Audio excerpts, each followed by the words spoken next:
बिस्मिल्लाहिर्रहमानिर्रहीम।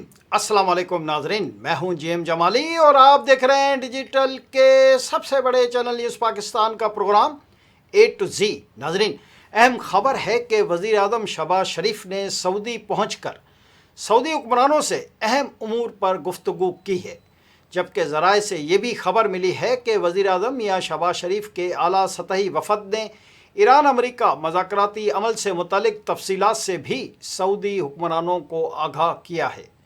मुलाकात में पाकिस्तानी मईशत के हवाले से भी अहम उमूर ज़ेर बहस लाए गए हैं। दरी असना वफाकी वज़ीर ख़जाना मोहम्मद औरंगज़ेब ने कहा है कि सऊदी हुकूमत की जानिब से 3 अरब डॉलर्स की सपोर्ट अगले हफ्ते तक हमें मिल जाएगी। वाशिंगटन में पाकिस्तानी सफारत खाने में गुफ्तगू करते हुए उन्होंने कहा कि आज हमारी सऊदी वज़ीर ख़जाना से तफसीली गुफ्तगू हुई।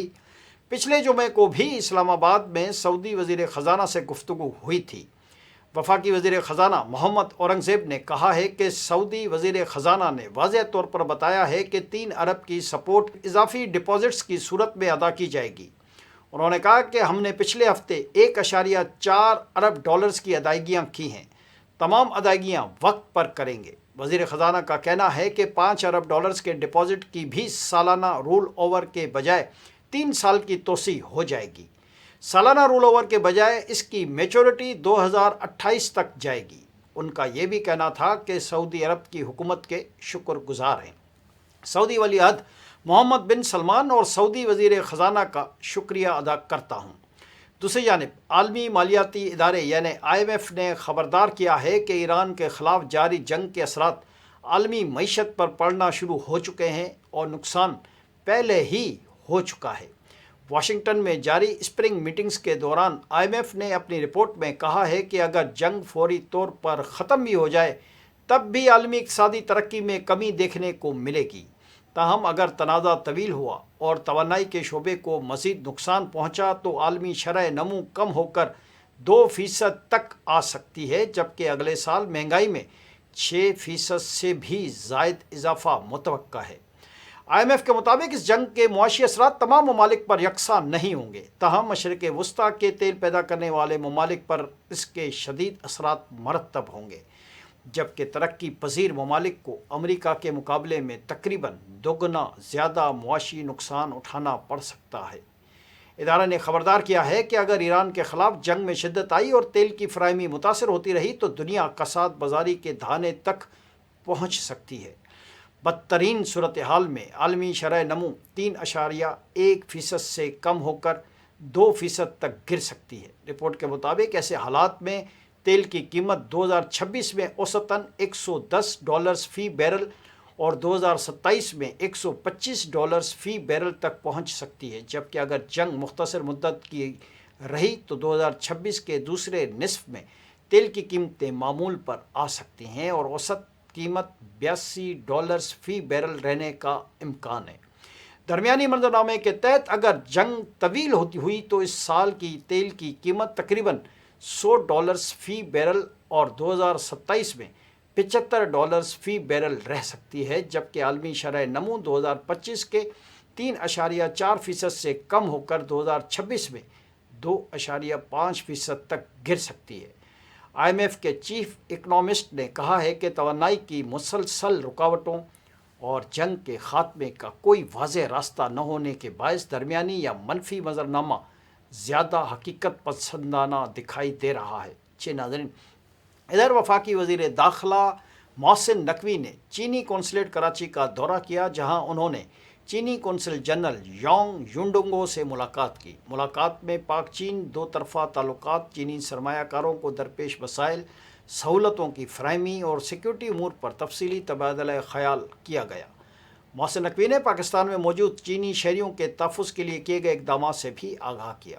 वफाकी वज़ीर ने चीनी बिज़नेस कम्यूनिटी के मसाइल को तरजीही बुनियादों पर हल करने की यकीन दहानी करवाई और कहा कि इस मकसद के लिए जल्द इस्लामाबाद में एक खुसूसी कॉन्फ्रेंस मुनक्किद की जाएगी। मोहसिन नकवी ने चीनी कौंसल जनरल और कराची में मुकीम चीनी ताजरों को भी इस कॉन्फ्रेंस में शिरकत की दावत दी। याद रहे कि एक रोज़ कबल मोहसिन नकवी ने कहा था कि गुज़िश्ता 3-4 सालों में पाकिस्तान से $100 अरब से ज़ायद की रकम बाहर चली गई है, जिसमें से अगर 10% بھی ملک میں واپس آ جائے تو پاکستان کے زر مبادلہ کے ذخائر بہتر ہو جائیں گے۔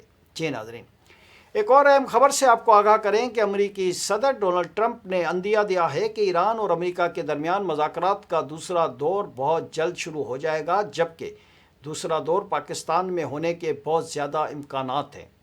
اگرچہ امریکی صدر نے پاکستان کا نام نہیں لیا، مگر فیلڈ مارشل سید عاصم منیر کو فنٹاسٹک شخص قرار دیا اور کہا کہ وہ امن کے لیے بہت اچھا کام کر رہے ہیں۔ اس موقع پر ڈونلڈ ٹرمپ نے وزیر اعظم شہباز شریف کی بھی تعریف کی۔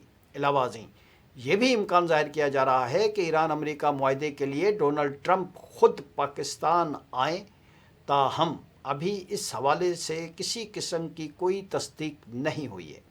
اگر ڈونلڈ ٹرمپ نے پاکستان میں آ کر ایران کے ساتھ معاہدے پر دستخط کیے تو اس بات کا بھی امکان ہے کہ ایران کی نمائندگی کے لیے ایرانی صدر مسعود پشکیان بھی پاکستان آئیں گے اور دونوں ملکوں کے صدور مستقل جنگ بندی معاہدے پر دستخط کریں گے۔ جی ناظرین، دوسری جانب ایران کا امریکہ کی جانب سے آبنائے ہرمز بلاک کرنے کے جواب میں متبادل بندرگاہیں استعمال کرنے کا اعلان کر دیا گیا۔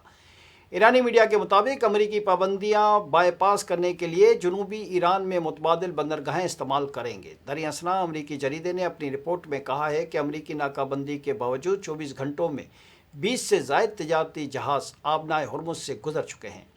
اس سے پہلے امریکی سینٹرل کمانڈ نے دعویٰ کیا تھا کہ ہرمز کی بندش کے پہلے 24 گھنٹوں میں 6 بحری جہازوں کو واپس لوٹایا گیا اور ایک بھی ایرانی جہاز ہرمز سے نہیں گزر سکا۔ سینٹ کام کے مطابق آبنائے ہرمز کی بندش کے لیے 10,000 سے زائد سیلرز، میرینز اور ایئر مین ڈیوٹی پر تعینات ہیں اور ہرمز کی بندش ایرانی پورٹ کی طرف آنے جانے والے تمام بحری جہازوں کے لیے ہے۔ اسی دوران یہ بھی خبر ملی ہے کہ ایرانی میڈیا نے دعویٰ کیا ہے کہ امریکہ کی ناکہ بندی کے باوجود ایرانی سپر ٹینکر آبنائے ہرمز سے گزر گیا۔ ایرانی میڈیا کی رپورٹ کے مطابق ایرانی سپر ٹینکر جو تقریباً 20 لاکھ بیرل خام تیل کے لیے لے جانے کی صلاحیت رکھتا ہے، اپنے ٹریکنگ سسٹم کو آن رکھ کر بین الاقوامی پانیوں اور آبنائے ہرمز کے ذریعے گزر گیا۔ امریکی حکام کی جانب سے ایرانی میڈیا کی اس رپورٹ پر ابھی تک کوئی رد عمل سامنے نہیں آیا۔ واضح رہے کہ امریکی سینٹرل کمانڈ یعنی سیٹ کام نے پیر کے روز ایرانی بندرگاہوں میں داخل ہونے اور باہر جانے والے تمام سمندری ٹریفک کی ناکہ بندی کا اعلان کیا تھا۔ بعد ازاں سیٹ کام نے منگل کو کہا تھا کہ امریکی افواج نے ایران کی سمندری تجارت کو مکمل طور پر روک دیا ہے۔ آج کے لیے اتنا ہی۔ اگلے پروگرام تک کے لیے اپنے میزبان جی ایم جمالی کو اجازت دیجیے۔ اللہ حافظ۔